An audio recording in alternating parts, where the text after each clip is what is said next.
This is the best fantasy football draft strategy for picks 7 through 9. I've drafted a lot of teams in the 7 to 9 range, and what I found is that a lot of people really don't like this range of the draft, but I've actually come away with a lot of teams that I really like in this range. And I get it, if your first pick is 7 through 9 spot, you're not going to get top guys like Justin Jefferson, Jamar Chase, Christian McCaffrey, right? But you can still come out with some amazing values, especially a little bit later on, and you're gonna see what I mean in just a minute. So for those of you who are new to the channel, what I think is the most important thing to come off with right out of the gate is that I am a big ceiling guy and also a big values guy, and the best is hopefully that we can find both of those guys combined. And that's regardless of which format. And today we're gonna go over both the ESPN and the underdog draft format because those are two vastly different things. ESPN, you're typically looking at a 2 wide receiver format. Underdog drafts, you're looking at a 3 wide receiver format. So the way you're drafting on underdog is going to be different from the way you draft on an ESPN league.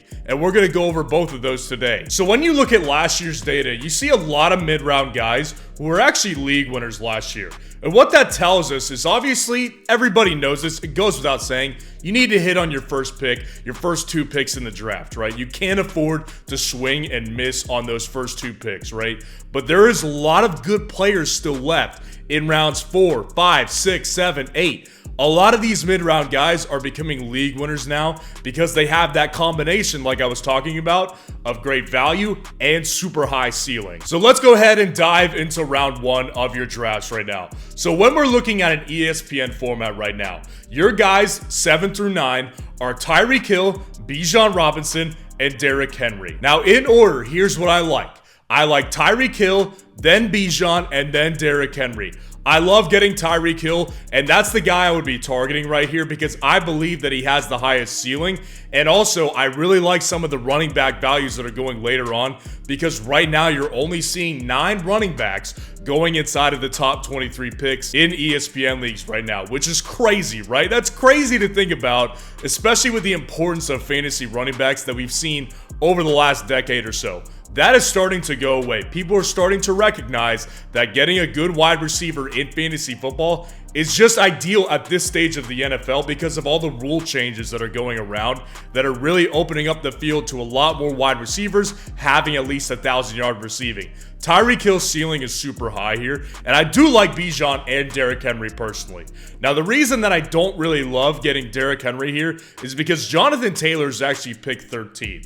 So in my rankings, I actually have Jonathan Taylor 1 spot above Derrick Henry this season. So if you wanted to go ahead and reach for Jonathan Taylor at 13, I actually don't have a problem with that because I do think that he's a great player, but I still would take Tyreek Hill over Jonathan Taylor. Now, the one thing that we make sure that we do in these videos right here is I need to go ahead and give you guys the 2 picks that are going in front of 7 through 9 because we all know that every fantasy draft is different. So you may have a league where someone doesn't like Cooper Kupp, Travis Kelce, who are picks 5 and 6. Maybe one of them falls to you, right? And if that happens, we need to know where these guys fall and where you should pick them in these rankings right here. If Cooper Kupp falls to you and Tyreek Hill is off the board instead, which is very possible because a lot of people are back and forth on Tyreek and Cooper Kupp, if Tyreek is gone and Kupp is there, you pick Cooper Kupp. That's the best guy available on the list right now.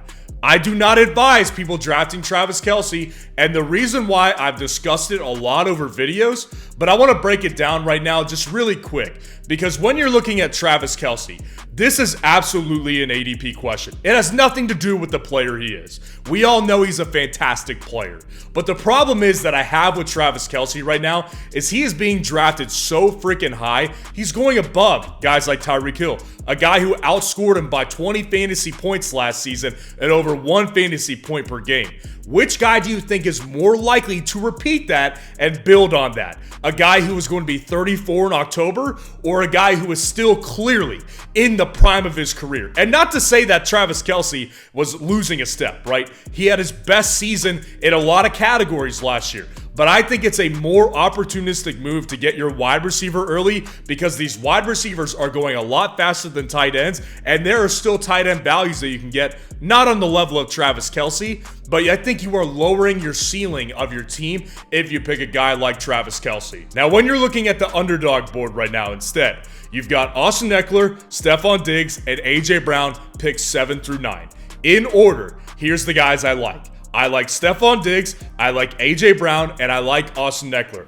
Obviously, there's a difference, right? Like I said, when you are drafting in a 3 wide receiver format, it's important to remember that there are 14 wide receivers right now going inside the top 23 picks in these underdog tournament style drafts. So you need to go ahead and get yourself a top flight wide receiver right out of the gate. And I'm big on getting league winning guys. And I think, of course, Austin Ekeler is a great player, but there are several running backs later on that I think I can make up ground with later in the draft. Whereas wide receivers, if you don't get one by round 3, you've got a lot of guys that are gone that have top 5, top 10 ceilings. So you need to pick a wide receiver early, and that's why I take Diggs and AJ Brown over Austin Ekeler in this particular format. And picks 5 through 6 are Travis Kelce and Tyreek Hill. Now, if Tyreek Hill falls to you, you take him over Diggs and Brown. That's what you do. He has the highest ceiling of the bunch, and I think he's going to give you more explosive games than the bunch of those guys. And Travis Kelce, same argument applies here. I don't think you should be drafting Travis Kelce. Now let's move on to round 2. So you've got picks 16 through 18 in round 2. So in ESPN, the big board of guys picks 16 through 18 are Nick Chubb, Josh Jacobs, and AJ Brown. Now, in order, I like Nick Chubb, AJ Brown, and Josh Jacobs. And truly, I am happy with all of these guys. If these guys fall to you, you've got great options right here. And it's a good problem to have, maybe being a little bit indecisive on who to take right here. I take Chubb because I believe he has the highest floor of the bunch. And that's a good thing to target in round 2 in these ESPN leagues right here. You want to target a guy who's got a super safe floor while also combining the high ceiling because he really has just as high of a ceiling as Josh Jacobs. Kareem Hunt is now gone. Jerome Ford is the backup in this offense. It should be a better offense, and they have a fantastic offensive line. Nick Chubb is going to be fantastic this year. And my problem with Josh Jacobs is, of course, the holdout potential, right? I think there is more potential for him to hold out than there is with Saquon Barkley. So I don't feel as comfortable taking him, and that's the reason I have AJ Brown over him. And looking back at round 1, if you pick Tyreek Hill in round 1, you want to get a running back here, right? Because Nick Chubb has top 5 upside as well as Tyreek Hill does. AJ Brown has that as well. But the running backs in round 3, as you'll see in a minute, I'm not as confident as I am in Nick Chubb. Whereas in wide receivers range, I think there's still good values to be had. Now, of course, round 2, you may see some guys fall. Picks 14 through 15 are Patrick Mahomes and CeeDee Lamb. I don't think you should take either of those guys ahead of the guys in your range. I think Mahomes at a onesie position at quarterback is simply just too rich in the second round for me. I think that you're going to get a lot of great quarterback values later on in this draft. You don't need to go ahead and pick that because I think you can make up a lot of ground at the quarterback position better than you can at running back or wide receiver. Now, in the underdog format, you're looking at Jaylen Waddle, Jonathan Taylor, and Chris Olave. So look at the difference here. You've got a top 5 running back, again, in the second round here, very similar to Nick Chubb, but the wide receivers have taken a little bit of a teardrop. They're still good options that I prefer we go with, but they are very much a teardrop below what you were getting in the ESPN format. AJ Brown, Jaylen Waddle, they're not in the same tier, right? In order, I like Jaylen Waddle, Chris Olave, and Jonathan Taylor. And listen, much like the ESPN league, I am very okay with you taking Jonathan Taylor in this league as well. I think Jonathan Taylor could be a top 3 running back this year. So I don't have a problem with you taking him. I prefer Waddle and Olave, though. That's because the wide receivers go super early in these ESPN drafts. You want to get your wide receivers early. But I really like Jonathan Taylor this year as well, and I'm totally okay if you want to take your guy, and Jonathan Taylor is a must-have guy for you this year. He's got a very high ceiling. Now, picks 14 through 15, if either of these guys falls, they're great options as well. DeVonta Adams, Nick Chubb. If DeVonta falls to you, he goes ahead ahead of Waddle and Olave. You pick DeVonta Adams. He's a fantastic player. He's been dropping because of the concerns on offense and his age. I will take DeVonta Adams in the second round all day long if he's there. And if it's between Chubb and JT and you're looking at running back, I want to go with JT. But again, I am picking wide receivers in this range. And once we get to ranges like 1 through 3 in the draft and you get picks 21 through 24, that's a different story. If Jonathan Taylor was there at that range, I would absolutely take Jonathan Taylor. But the bottom line is you have a margin of about 11 picks in between your next pick. So you're going to have to account for more wide receivers going off the board. And in round 3, you've got picks 31 through 33. So in ESPN leagues, you've got DeVonta Smith, Mark Andrews, and Rhamondre Stevenson. In order, Rhamondre Stevenson, DeVonta Smith, and Mark Andrews. I believe Rhamondre Stevenson has league-winning potential. And even if he doesn't hit the league-winning ceiling I believe he has, he's still going to be a very, very safe option. He's got no competition in this backfield right now. That may change, but there is going to be a clear hierarchy in this backfield. And I like DeVonta Smith, but I really like Rhamondre better, and that's why I advise you to take Rhamondre instead of DeVonta Smith, because as you'll see in round 4, there's a really good wide receiver 2 value there as well. And I think I can make up more ground with him than I can with the running back at that position. And I don't pick Mark Andrews because I am waiting on some later tight end values there. Now picks 28 through 30, if these guys fall to you, they're all Bengals. Joe Mixon, Joe Burrow, and T. Higgins. If Joe Mixon falls to you, I still pick Rhamondre over Joe Mixon. I would not pick Burrow here still because I think there's still better quarterback values later on in this draft. So I would leave Joe Burrow, and if T. Higgins falls, I would take him over DeVonta Smith. So in underdog, you're looking at Breece Hall, Calvin Ridley, and Amari Cooper in this list. In my order, I've got Breece Hall, Amari Cooper, and Calvin Ridley. I think this is a good range to start targeting a running back here.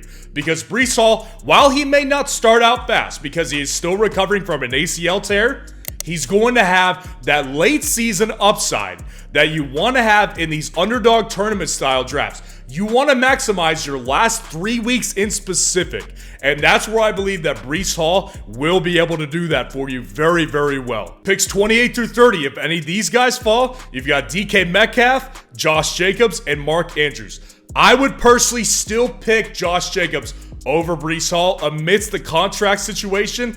That's a personal thing for me. I think he provides a little bit of a higher ceiling right now just because he's not coming off an injury, but I am totally fine if you want to pick Breece Hall here.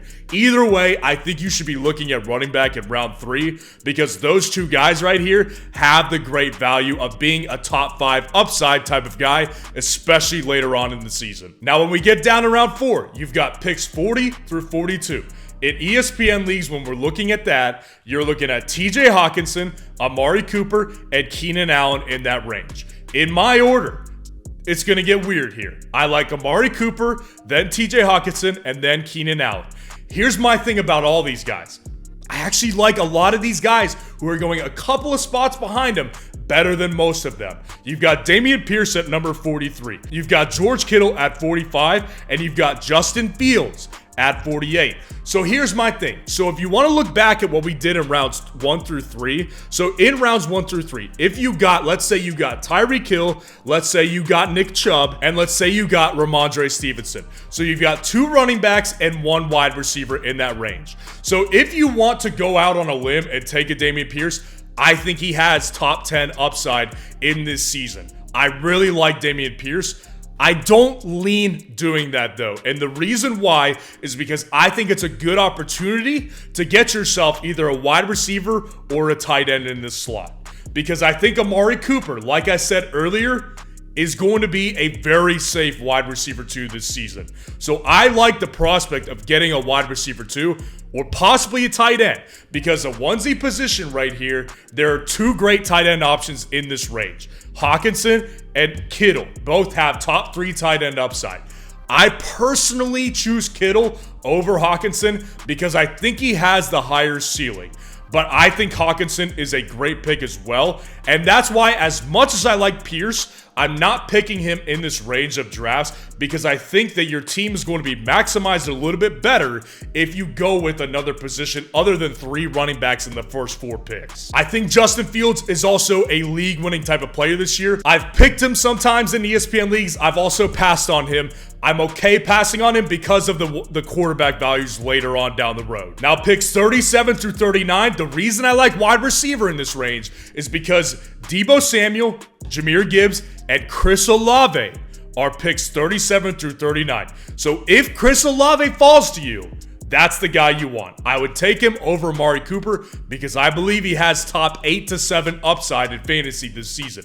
That's why I am picking a wide receiver or a tight end in this range most of the time. Now, in underdog leagues, you're looking at Christian Watson, Travis Etienne, and Drake London. Again, look at the difference here. The running back values are still fantastic in round 4 in underdog tournament style leagues, whereas the wide receivers, you're down to the wide receiver 20 to 25 range. These guys don't really have top 10 to 5 upside like the other guys before them do.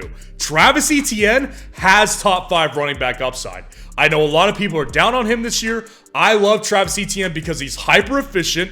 He handled 72% of the team's carries last year in the back half of the season, and they only drafted a 3rd round pick who I think will be involved, but I don't think he's going to vulture a lot of touches away from him like James Robinson did earlier in the season that inevitably capped his fantasy potential because he had a lot of touches taken away from him. I love Travis Etienne this year, and that's the guy I want you to go with. That is the guy you want to target here. You get your second running back with Travis Etienne, and you have Breece Hall and Travis Etienne. Both guys have top 5 upside, especially late in the season when both of those teams are making a playoff push. It is also noteworthy to keep in mind that DeAndre Hopkins picked 44, Burrow picked 45, Mixon at 47, Justin Fields at 49, Kirk at 50, and Hockenson at 52.